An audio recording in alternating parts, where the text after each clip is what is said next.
지난달 서울 강남 아파트의 증여 건수가 전달에 비해서 6배 넘게 급증했다고 합니다.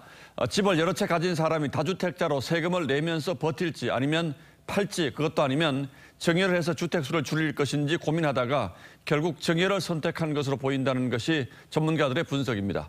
물론 선택은 자유입니다. 하지만 이렇게 될 경우에 시장 전체에는 어떤 영향을 미칠지 따져보겠습니다.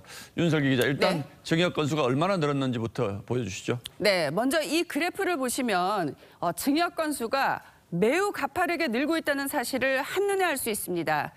지난해 3월 84건이던 서울 강남구의 아파트 증여는 지난달 812건을 기록했습니다. 전월인 2월 129건보다 6.3배 증가했다고 한국부동산원이 발표했는데요. 통계 집계 후 두 번째로 높은 수치입니다.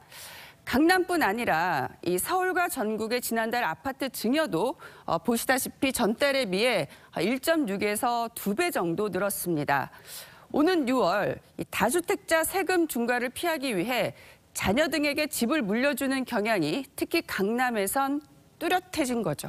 그러니까 증여세가 양도세, 즉 집을 팔 때 내는 세금보다 적다는 건가요? 한 시중은행 조사 결과 다주택자 A씨가 강남 아파트를 팔아 19억 7천만 원의 시세 차익을 볼 경우 양도세는 13억 3천여만 원인 반면 자녀의 증여를 할 경우 증여세는 12억 7천여만 원으로 6천만 원이 적습니다.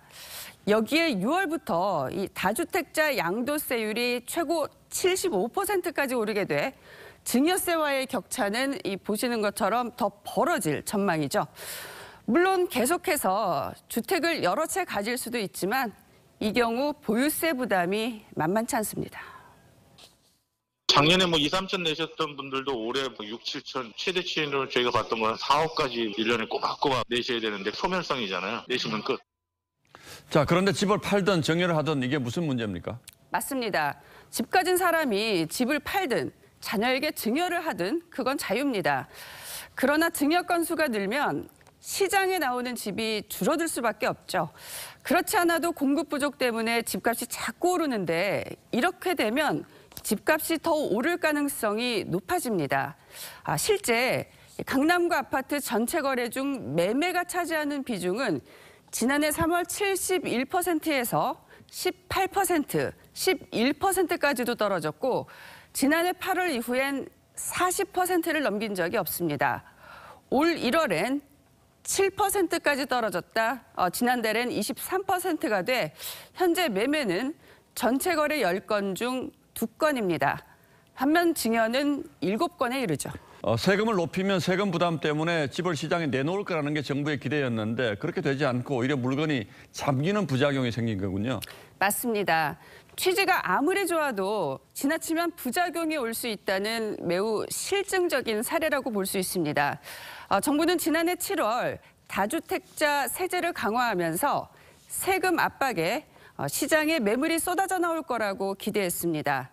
하지만 앞서 보신 것처럼 집을 팔지 않고 이 가족끼리 주고받는 경우만 많아진 거죠.